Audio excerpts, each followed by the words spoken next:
बिस्मिल्लाहिर्रहमानिर्रहीम व्यूअर्स। अच्छा व्यूअर्स, ये मैं अब एक चीज़ बताने जा रहा हूँ। फंडामेंटल एनालिसिस से पहले जो है वो कुछ चीज़ें देनी चाहिए, जैसे कि हम काम क्या करते हैं। सॉरी, यानी कि वो जो फैक्ट्री है वो काम क्या करती है, क्या चीज़ क्या बनाती है, बिज़नेस मॉड्यूल क्या, ये जैसे कह लें। फिर ये कि प्रोडक्शन कितनी है, यानी कि बाद ये होता है कि कोई कंपनी जो होती है वो जो प्रोडक्शन है वो इतनी, उसके बाद प्रोडक्शन वो उसकी कैपेसिटी नहीं होती। बाद होता है प्रोडक्शन की कैपेसिटी ज़्यादा होती है, लेकिन वो कर थोड़ी रही होती है। ये दोनों चीज़ें मालूम है, यानी कि यूँ समझ लें कि बाद जो प्लांट होता है वो वर्किंग हालत में मौजूद होते नहीं। ख़ैर ये डेप्थ की चीज़ है, पर मोटे-मोटे पॉइंट बता रहा हूँ। फिर उसके बाद जो लास्ट ग्रोइंग वो कितनी है, मैं 5 ईयर से लिखा है, इसमें तो कम से कम 3 साल, 5 साल, 7 साल ही देखने चाहिए, वो किस स्पीड से बढ़ रही है, ठीक है? और बाद में ये भी होता है कि अगर 6 साल लगातार बढ़ी तो 1 साल डाउन हो गई, फिर दोबारा से चलना शुरू हो गई, यानी कि ये सारे, यानी कि ये भी एक अलहदा से बाकायदा सिस्टम है ग्रो का, ठीक है? फिर सेल का, सेल भी अलहदा से है, ठीक है? कि मिसाल वो सेल, उसकी सेल कैसी है? मिसाल के तौर पर एक मिसाल है कि अगर वो कंपनी जो है वो क्या वो ऑफ सीज़न में वो सेल अच्छा कर रही है या नहीं कर रही। ये भी चीज़ होती है कि बाद-बार पाकिस्तान में कुछ ऐसी फैक्ट्री है जो यानी कि सीज़न के टाइम अच्छा सेल करती है, या बाद-बार सीज़न के टाइम भी कुछ भी, अब जो फैक्ट्री हर सीज़न के टाइम भी अपनी सेल अच्छी नहीं कर रही, फिर वो भी देखनी पड़ती है, ठीक है। क्योंकि सिर्फ़ यहाँ पर वो सिर्फ़ कीमतें बढ़ा के जो है वो नहीं, कि ये खैर आगे जाके बात होगी, वो नहीं हो सकती, ठीक है। फिर कंपीटिटर्स में था आपका जो कॉम्पिटिशन है वो कैसा है? ये बहुत ऐसे सेक्टर होते हैं जिनमें जो कॉम्पिटिशन होता ही नहीं है। ना होने पर आप जिसे कहते हैं सबने एक आध होता है। बहुत बार होता है कि ज़रा कॉम्पिटिशन जब कम होता है तो यानी कि अगर 1 लोग हैं, 2 लोग हैं तो आपस में वो मुक-मुका, पंजाबी भाषा में मुक-मुका कर लेते हैं। ठीक है? जैसे कि मिसाल मैं आपको मोबाइल्स की दूँगा, तो मोबाइल्स में क्या था कि जब नया-नया कॉम्पिटिशन स्टार्ट हुआ था, उसमें क्या करते थे कि पहले तो शुरू में टफ कॉम्पिटिशन स्टार्ट हुआ आपस में, लेकिन उसमें फिर आपस में मोनोपोली कर ली, ठीक है? ये हमें मिल जाते हैं। तो ज़ाहिर है जितने ज़्यादा लोग होंगे, यानी कि समझ लें कि अगर एक इसमें ये एक एक चीज़ें भी देखनी पड़ती है, इसमें कॉम्पिटिटर्स यानी कि लोकल इंटरनेशनल दोनों आ जाते हैं, तो लोकल जब क्या करता है कि लोकल को ज़रा लोकल होने का फ़ायदा होता है, ठीक है। इंटरनेशनल जो होता है वो फ़ायदा ये है कि मतलब यूँ समझ लें कि सीमेंट जैसे अमेरिका जो है सीमेंट पाकिस्तान आके सेल नहीं करता, क्योंकि वो सीलो वेटेज ज़्यादा पड़ता है। फिर इसकी एक्सपायरी कम होती है, और ख़ासकर जिन चीज़ों की एक्सपायरी का इश्यू आ जाता है ना, वहाँ पर वो बड़ा मसला होता है फिर वो, ठीक है। और फिर लोकल लोकल होता है, उसको पता होता है जी ये उसको अपने मुल्क का ज़्यादा बेहतर पता है। बाहर आके जो है बायर्स होता है, वो आगे इतनी चीज़ सेल इतना अच्छा हाथ नहीं बैठा सकता, ठीक है, वगैरह-वगैरह। ये कंप्यूटर्स की अगला ये भी बड़ी लंबी चीज़ है। इसके बाद जो है कि मार्केट साइज़ कैसा है? जैसा कि मैंने एक यहाँ पर एक मिसाल है वो दी थी, कोल्ड ड्रिंक की दी थी। ये कोल्ड ड्रिंक का बाज़ार तो जो है वो ड्रिंक्स का जो है वो बड़ा है, लेकिन एफएमसीजी का जो है यानी कि जो ये प्रोडक्ट्स होती है, एफएमसीजी का भी अब क्या मतलब एब्रीविएशन मिलता है नहीं है।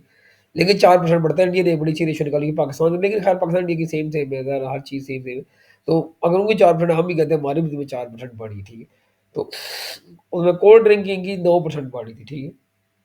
लेकिन उसमें जो 9% बढ़ गई, इसमें एक और चीज़ आ रही थी कि इसमें जो है वो कम भी हो रही है, इसमें कुछ उसमें खैर इंग्लैंड से ये भी एक बड़ी लंबी वैसे देखना पड़ता है कि मार्क जो आइटम जो है यानी कि जो बिज़नेस मॉडल पर क्या वो जो है वो मार्केट साइज़ में जो फ्यूचर बढ़ेगा नहीं बढ़ेगा, यानी कि वो देखना पड़ता है। ये कि जैसा मिसाल देता हूँ, मेडिसिन की मिसाल भी यहाँ पे ले लेते हैं कि वो जो कभी डाउन ही वो अप रहेगी। यूरिया पाकिस्तान में एक ज़रूरी मुल्क है, तो वो कभी अप रहेगा, डाउन नहीं होने वाला, ठीक है। चलो सीमेंट का हम कम कह सकते हैं जो भी है, लेकिन ज़ाहिर आबादी बढ़ी, सीमेंट की ज़रूरत पड़ती रहती है। लेकिन एक चीज़ है कि मेडिसिन कुछ भी हो जाए वो लाज़िम मज़लूम है।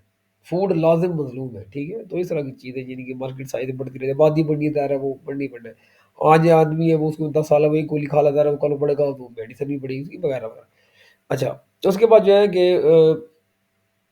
हाँ, ये द चीज़ें कि माल बना के ज़्यादा रेवेन्यू हासिल कर रहे हैं या प्राइसें बढ़ा के कर रहे हैं, तो इसमें वॉल्यूम और सेल ग्रो, ये 2 भी अलग-अलग चीज़ें हैं, ठीक है? कि यानी कि जो उसका जो समझे उसका जो मार्जिन बढ़ा वो किस हिसाब से बढ़ा है? ये खाली सिर्फ़ प्राइस ही बढ़ाना है। एक मिसाल है 100 चीज़ें ब बना रहा है तो वो उसकी से बढ़ा के 100 200 कर देता है। तो उसकी क्या मार्केट में ज़्यादा डेप्थ है, उसको मार्केट मार्केट शेयर उसके पास ज़्यादा है। जैसे कि एफएससी का वो जैसे यूरिया का था, उसमें भी 2 कंपनियों का सबसे ज़्यादा यानी कि हाथ है। उनके पास क्वालिटी भी अच्छी है और 1-2 चीज़ें भी हैं, वो भी अच्छी है, ठीक है। अच्छा, इस वजह माल कैश पे क्रेडिट पे आना, ये भी एक चीज़ आई थी, यानी कि मिसाल भाई कुछ ऐसी जैसे आईफ़ोन की मिसाल मैं यहाँ पर दूँगा, तो वो क्या करते हैं लोगों से एडवांस पैसे ले लेते हैं। कुछ कुछ ऐसी दुनिया में प्रोडक्ट्स हैं जिनके पैसे उन्हें एडवांस लोग दे देते हैं, पहले कि हाँ जी पैसे ले लो। वो बहुत ज़्यादा फ़ायदा, वो तो top top of the top है ना, ठीक है। जैसे पाकिस्तान में किसी ज़माने में गाड़ियों का होता था कि लोग एडवांस पैसे दे दिया करते थे, वो 6-6 महीने 7-7 वेट करता था, तो खैर वो क्या करता है बेचारे को शोरूम वाले वेट करते हैं, यार कोई आए गाड़ी इनसे ले ले, ठीक है। तो फिर एक दूसरी चीज़ आती है कि पैसे लो यानी कि कैश चलती रहती है, ठीक है? उसमें उसमें भी खैर चीज़ आ जाती है, उसमें भी 2 पॉइंट मेन आ जाते हैं, वो ये आ जाते हैं कि मतलब आपकी जो कंपनी जो है वो कंपनी टू कंपनी पैसे ले वो क्या नाम है, कंपनी जो है वो कस्टमर को दे रही है डायरेक्ट, या कंपनी जो एक बड़ी कंपनी है वो छोटी कंपनी को माल बना के दे, जैसे रॉ मटेरियल को ऐसे होते हैं जो लेने पड़ते हैं। जैसे पाकिस्तान में ये ग्लास का जो होता है सिरेमिक्स जो है, इसका कोई ऐसी चीज़ें हैं, केमिकल है जो पाकिस्तान को करने पड़ते हैं। जैसे मेडिसन में भी कुछ रॉ मटेरियल ऐसे जो पाकिस्तान को चाइना से दूसरे मुल्क को लेना पड़ा, खुद नहीं तैयार कर सकते, ठीक। तो उसमें ये होता है कि इन्वेंट्री का जो वो नुकसान लॉस होता है, या जो सर्कुलेशन कैश होती है वो इतनी ज़्यादा मुतासर नहीं करती, कंपनी को नुकसान नहीं होता। लेकिन कस्टमर को उधार देते हैं, इन्वेंट्री सॉरी इन्वेंट्री जो पड़ी रहती है, हम डायरेक्ट हम कस्टमर को देते हैं। तो बात हाँ इसमें तीसरी स्टेज आती है कि बात कहता है कि पैसे मिल जाते हैं, कि वो होते हैं 2 महीने बाद या 3 महीने बाद, वो भी ठीक है। लेकिन ये कि ज़्यादा लंबा अगर उधार लंबा हो जाए तो वो अच्छा नहीं होता, और ख़ासकर कंपनी के पास में जो उधार ये खैर कैश में सारी चीज़ें आती हैं, ये एक बाकायदा सब्जेक्ट है। और मैं यहाँ पे चीज़ें और ऐड करूँगा, जो ये सरमाया जो स्टॉकिफ़ाई और सरमाया डॉट पिक वाला और जितने पाकिस्तान में टॉपर में रहते हैं, वो सबसे पहले कहते हैं कैश, लफ्ज़ कहते हैं cash rich company, cash rich, वो देखते हैं कि कैश कितनी है इसके पास। ठीक है, ये बड़ा यानी कि मैं कहता हूँ वो टेक्निकल एनालिसिस वाले भी जो है, वो भी जो है मैं देखा हूँ टेक्निकल एनालिसिस भी हल्का-सा टच जो होता है ना, हल्का-सा टच, वो अगर पिछली रिपोर्ट पढ़ते हैं, ईपीएस शेयर वगैरह वो देखते हैं, प्लस साथ ये भी देखते हैं, यार ये क्या नाम है, रिच कंपनी है, शेयर कैश की, ये भी बड़ा डिटेल सब्जेक्ट है। जैसा कि मैंने ऊपर सेल एंड वॉल्यूम उसका बताया था, ठीक है। और कैश के भी थोड़ा डिटेल सब्जेक्ट है, जैसे रॉ मटेरियल का बड़ा थोड़ा सा ज़्यादा तो नहीं, लेकिन हर कंपनी का हर सेक्टर का अपना एक रॉ मटेरियल होता है। तो जो ज़्यादा अगर रॉ मटेरियल बाहर से इम्पोर्ट करे तो ज़्यादा ज़्यादा प्रॉब्लम होती है, ज़्यादा रिस्की होता है। पर खैर अब चलते हैं आगे। अच्छा जी, अच्छा फिर आ गया था कि अगर वो कंपनी हाँ, ये तो बहुत डिटेलिंग सब्जेक्ट है, ये उनसे भी ज़्यादा है, ठीक है। क्योंकि इसमें जो है हमें ज़्यादा फिर डिटेल में जाना पड़ता है। ये तो समझ लें कि ये ऊपर सारे करने के बाद फिर हमें अगर पीछे से हमने सारे को नहीं ना पढ़ेंगे, ये वाला है ना, ये वाला पॉइंट अगर डिविडेंड वाला, ये वाला फिर हम रीड नहीं कर सकते। उसकी वजह ये है कि मैं एक वक़्त में कहता था कि नहीं डिविडेंड वाले अच्छे नहीं होते जी, बकवास होते हैं जी। हमें जो है वो वाली लेनी चाहिए, क्या कहते हैं उसको, क्या नाम है उसको, क्या नाम है, कैपिटल गेन वाली लीजिए, क्योंकि कैपिटल गेन बढ़ता रहता है, अच्छा है। तो यस, नो डाउट, लेकिन मैं समझता हूँ कि कुछ जो ऐसे हैं, मैं कहूँगा, बल्कि मैं कहूँगा कि ना ही 100% आप कैपिटल गेन वाले अच्छे रहते, और ना ही 100% जो है वो डिविडेंड वाले रहते। और ना ही मैं कहूँगा दोनों 50-50 रहते हैं, फ़ायदा नहीं है। क्योंकि यहाँ पर मैं सिर्फ़ एक बात कहूँगा, जो तो बंदा इसमें अगर जो ट्रेडिंग वगैरह करता है, स्विंग वगैरह करता है ना, उसको तो वो कैपिटल गेन वाला उसके लिए बहुत फ़ायदेमंद रहेगा। स्ट्रेट फॉरवर्ड सी बात है, ठीक है? क्योंकि वो ज़ाहिर है वो एक दिन जो इंट्राडे वाला ख़ासकर बहुत फ़ायदे में होगा, ठीक है? तो और कम से कम अगर स्विंग ट्रेड में या शॉर्ट टर्म ट्रेड करता है, वो भी फ़ायदे में रहेगा। उसकी वजह ये है कि वो 2 मिनट 3 मिनट रखेगा। जैसे ही कैपिटल गेन उसको यानी कि शेयर पे जाएगा वो बेच देगा। यानी कि वो इंतज़ार नहीं करेगा 2 साल 3 साल, या उसके डिविडेंड का नहीं वो वेट करेगा। डिविडेंड मिल गया तो वो प्लस पॉइंट है, ठीक है? तो यहाँ पर मैं वही कहूँगा कि ठीक है कि वैसे भी जो है वो पहले जैसे बताया कि ना फुल डिविडेंड वाले सारे शेयर चाहिए, ना ही फुल जो है वो कैपिटल वाले होनी चाहिए, ठीक है? ना ही दोनों 50-50 होनी चाहिए। अब ये जो रेंज मुझे नहीं पता, कुछ लोग 60-40 का रेशियो कहते हैं, कोई कहता है जी 65-35 का होना चाहिए, कोई कहते हैं 70-30 का होना चाहिए। तो इसकी मैंने खैर एक वीडियो वो मैंने बनाई थी, मुझे अब याद नहीं अच्छा। दूसरी बात कॉम्पिटिटिव एज, ये हर चीज़ पॉइंट पीछे होना चाहिए, लेकिन आगे आ गया तो वो वॉरेन बफेट को मोड कहता है, ठीक है? तो इस कॉम्पिटिटिव एज होता है जैसे कुछ ऐसी मोनोपोली समझ लो, कोई ऐसी प्रोडक्ट है जो सिर्फ़ एक ही कंपनी बनाती है या 2 बनाती है, कोई बल्कि 2 समझ लो, वो भी खैर दोनों को, तीसरी कोई कंपनी नहीं बनाती, बड़ा एज होता है। जैसा कि मैं पाकिस्तान में कहूँ, जैसे पाकिस्तान में जो कॉल सेंटर जो सिम वगैरह चलाने वाला था, पाकिस्तान एक बहुत बड़ी मैशियत है, 25 मिलियन, सॉरी 250 मिलियन का एक पॉपुलेशन है। तो आप खुद हिसाब करें, यहाँ पर सिर्फ गिनती की आई थिंक 5 बनी, 4 कंपनी, ठीक है? तो आप खुद हिसाब करें, 5 भी नहीं है, 4 इतनी भी बड़ी नहीं है, ठीक है? ज़्यादा नहीं। तो यूँ समझिए। और कोई प्रोडक्ट है जो सिंगल से एक ही मुल्क दूसरा नहीं बनाता, तो वो भी ठीक है। जैसे किसी ज़माने में जब आरसी कोला वगैरह नहीं आए थे, तो सिर्फ एक पेप्सी पेप्सी या कोक चलती थी, ठीक है? यूँ समझिए। जैसे एनर्जी ड्रिंक्स की अगर बात करें, एनर्जी ड्रिंक्स में भी थोड़े से ज़्यादा नहीं थे, और ख़ैर बहुत सारी है, कोई मेडिसिन ऐसी स्पेसिफिक होगी, वो समझ लें, ठीक है? जैसे एक आईफ़ोन है, ब्रांड है, ठीक है? इस तरह की वगैरह-वगैरह चीज़ें। अच्छा, उसके बाद आ जाती है कि इसमें हाँ, इसमें ख़ैर अभी अब दूसरी चीज़ें आ जाती हैं कि जो ये इसमें बड़ी अच्छी पॉइंट है कि था, ये इसमें सॉरी मैंने पिछली में ऐड ही नहीं किया था। वो ये था कि अगर बिज़नेस मॉडल चीप हो तो मिल रहा हो तो बाय करेंगे। अगर टॉप क्लास में, सॉरी, अगर बिज़नेस मॉडल जो है वो चीप मिल रहा है, ठीक है, तो मिल मिल रहा है, नहीं बाय करें।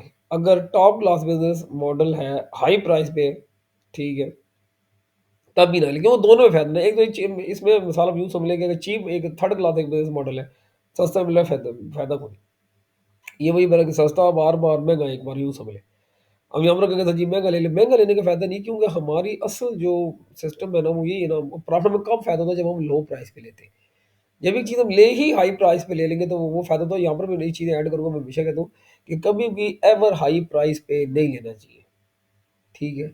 वो बड़े दुनिया के जितने बड़े-बड़े मैंने देखे, बड़े-बड़े फ़ेमस और बड़े-बड़े, वॉरेन बफ़े की मिसाल सबसे बड़ी मैं कहूँगा, ठीक है, चलो, और मैंने देखे और मैंने खुद भी आज़माया है कि अगर आप जो है कोई भी अच्छे से अच्छा है, मैं कई लोग कहते हैं टॉप द टॉप आप वो ले लें, अगर वो आप हाई प्राइस पे ले लेते हैं, आप बढ़ गए खत्म, ठीक है? उसकी रीज़न ये है कि वो पता नहीं अगली दफ़ा वो भाई होगा कि नहीं होगा। तो मैं कहता हूँ उस बंदे की सबसे बड़ी बदकिस्मती है बेचारे की, ठीक है?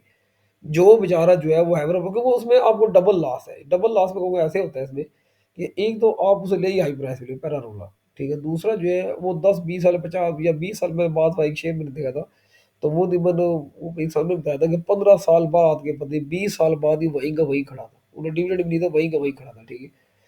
तो अगर मिसाल है 20 साल बाद भी वो, जैसे कि मैं कहता हूँ, मैं कह रहा था कि 25% अगर बढ़े तो वो, यानी कि साहब, अगर वो जो साल का 20-25 सोचने वाले, या चलो साल का 10%, 5% महँगाई बढ़ती है। अगर वो एक मिसाल है कि महँगाई इन्फ्लेशन को ना काटे, 20 साल बाद सिर्फ 20% बढ़ा, ये चले 50% भी कह लो, तो क्या फ़ायदा? ठीक है। तो वो जो कंपाउंडिंग का 5% होता है, वो तो वो उसमें जो परसेंटेज होती है वो एनुअली तो 5% लेकिन वो पता नहीं कितनी बच जाती है वो, यानी कि वो 20 साल बाद 100% नहीं होगी, वो ज़्यादा होगी मेरे ज़हन में नहीं, लेकिन वो फ़ायदा कोई नहीं। यानी कि 20 साल बाद वो डबल होता है, तो फ़ायदा फिर भी कोई नहीं उसका। तो इसमें सिर्फ़ एक चीज़ अच्छी होती है कि अगर अच्छा मटेरियल हो, कम प्राइस पे मिल रहा हो, देन यू गॉट इट। आप उठा लेना चाहिए। ठीक है? क्यों? क्योंकि चलो अगर आप 10 साल बाद भी अगर दोबारा 100% पर आता है, एक मिसाल है। 10 साल बाद अगर आपको डबल मिलता है, इट्स नॉट अ बैड, वो बुरी चीज़ नहीं है। तो इसी वजह से अक्सर जो है, यहाँ पर मैं ये थोड़ी-सी लंबा हो गया, सॉरी, लेकिन ये है कि जो मॉडल है वो वाले म्यूचुअल फंड वाले जो है, ठीक है, स्पेशली जो है, वो अक्सर क्या करते हैं या बड़े-बड़े जो ब्रोकर हाउस हैं, वो क्या करते हैं, वो हमेशा लो प्राइस पे उठाते हैं। और लो प्राइस पे उठाने को उनका फ़ायदा क्या होता है, वो यही करते हैं कि वो ज़ाहिर बात में डबल, और एक और बात बात वो ये भी होता है कि मैं यहाँ पर एक और चीज़ कहूँगा कि क्या कहते हैं, बाय सेल इज़ बिल्कुल सही, वो बड़ा अच्छा लफ्ज़ है स्टॉकी बाय वाला, कि सेल इज़ एन आर्ट, बाकी सेल इज़ एन आर्ट, ठीक है? जहाँ मैं कहूँगा बाय, चलो बाय तो बोल देते हैं, हाँ जी, ये तब खरीदा, सेल करना भी एक आर्ट है। उसकी वजह मैं यहाँ पर फिर शायद लंबी हो जाएगी, थोड़ी देर सिर्फ ये कहूँगा कि बात वहाँ क्या होता है कि आप चीज़ खरीद रहे हो, ठीक है? आप वो चीज़ खरीदे हो, वो चीज़ चली गई ₹100 से ₹150। आप कहते चलो जी, जैसे वो डॉक्टर ने कहा, अच्छा जी भेज दो, ठीक है। अगर आपने वहाँ पर जो मेरा क्वेश्चन भी था, कैलकुलेशन आपने नहीं किया, गलत करके आपने भेज दिया, वो होता था, पता लगे 150 की बजाय वो 1500 पे चला जाए, चलो यार, चल मैं कहता हूँ 150 से 200 पे चला जाए। आपने अपने किस्म का 50% लॉस तो कर दिया ना, ठीक है। तो इस वजह से मैं कहूँगा कि यहाँ पर ज़रा देख सुन के करना चाहिए, और इसी वजह से शायद डॉक्टर राशिद भी कहता भी इसी वजह से ही है। वो कहता है कि आप जो अपना जो कैपिटल है वो निकालो, ठीक है, तो वो कैपिटल निकल आए। ठीक है, लेकिन ख़ैर मैं तो ख़ैर कुछ और चीज़ सोचता हूँ। तो ये है कि लो प्राइस में मिल रहा हो, चीप प्राइस में मिल रहा हो, तो वो भी the time of the by, जी हाँ, ये भी एक एन आर्ट है, ठीक है। अब बाय टाइम ये भी एक आर्ट है, ठीक है, सिर्फ सेलिंग एन आर्ट नहीं। अच्छा खैर लंबी थोड़ी, अच्छा उसके बाद इंटरेस्ट रेट में ये हर सिंपल सी चीज़ है, ये भी साथ-साथ इंटरेस्ट रेट ये कि एक ओपन, ये आपको ईज़िली मिल जाता है, आम खबरों में टीवी पर बता देते हैं, ठीक है, ये कोई इतनी बड़ी छुपी रुस्तम में वो छुपी हुई चीज़ नहीं है, और ये पब्लिकली ये ओपन की जाती है। ये इंटरेस्ट रेट जो है, अगर वो ज़्यादा हो तो कंपनी की वैल्यू घट होती है, ठीक है, सिंपल सी बात है। जी, क्योंकि अब इंटरेस्ट रेट कब ज़्यादा होता है? जब इन्फ्लेशन ज़्यादा होता है, ठीक है, बायर्स कम होते हैं। तो ज़ाहिर है जब इंटरेस्ट रेट का वो कम होगा, ठीक है, तो ज़ाहिर है लोग जो है उस टाइम में, जैसे अभी है इंटरेस्ट रेट अब कम थोड़ा-सा है, बहुत ज़्यादा कम नहीं है, ना ही तारीख है सबसे कम है, लेकिन पिछले की निस्बत, हाईएस्ट निस्बत जो 22-23% कर गया, तो उससे काफ़ी कम है, ठीक है, 50% कम है। तो इस वजह से जो है लोगों ने फ़ायदा उठाया 24 का थोड़ा-सा बूम गया, 2024 में तो काफ़ी चीज़ें बूम हुई और अभी तक कुछ झटके आ रहे हैं, कुछ वो हो रही है, बूम होती है। तो ये सारी चीज़ें और ना ही एग्ज़ाम चीज़ मैं एक चीज़ कह दूँ, ना ही सारी एकदम एड हाई थी, ठीक है। तो ख़ैर ये मेन पॉइंट थे। उसके अलावा जो है वो डॉक्टर अशरफ ने एक और बड़ी अच्छी बात की जिसने कहा था कि फेयर वैल्यू में यहाँ वो इंस्टिंक्ट वैल्यू मेन चीज़ यहाँ पर 2 होती है, फंडामेंटल में आती है और वो बड़ी अहम होती है। इसमें फ़ायदा मैं कहूँगा तो इतना होता है कि एक तो इसमें डेली बैठना नहीं पड़ता, सबसे बड़ी इम्पोर्टेंट पार्ट है ये। और दूसरी चीज़ मुझे पसंद इसी वजह से कि we can get a time, यानी कि मैं सबसे तेज़ तरीन जो मैंने देखा था वो मैं क्रिकेट देखा था, ठीक है? बेशक वो गैम्बलिंग है जो भी व्हाटएवर, लेकिन क्रिकेट बहुत ज़्यादा फ़ास्ट होता है। उनमें टक, टक, टक, टक, टक, टक चलता है, ठीक है? बहुत फ़ास्ट चलता है। तो फिर उसके बाद मैंने देखा था कि खैर बिटकॉइन मुझसे ज़्यादा फ़ास्ट चलता है, ठीक है? और बिटकॉइन तो मैंने कहूँगा शायद मैं कहूँ क्रिकेट ही ज़्यादा बहुत फ़ास्ट चल जाता है, ठीक है? पर खैर दोनों को मैं कहूँगा अब मैं ज़्यादा डीपली में नहीं गया अभी उसकी, लेकिन दोनों फ़ास्ट है। फिर डॉलर हो गया, ठीक है? उसको भी कोई बादल-शादल बनते हैं, सारा कुछ होता है, ठीक है?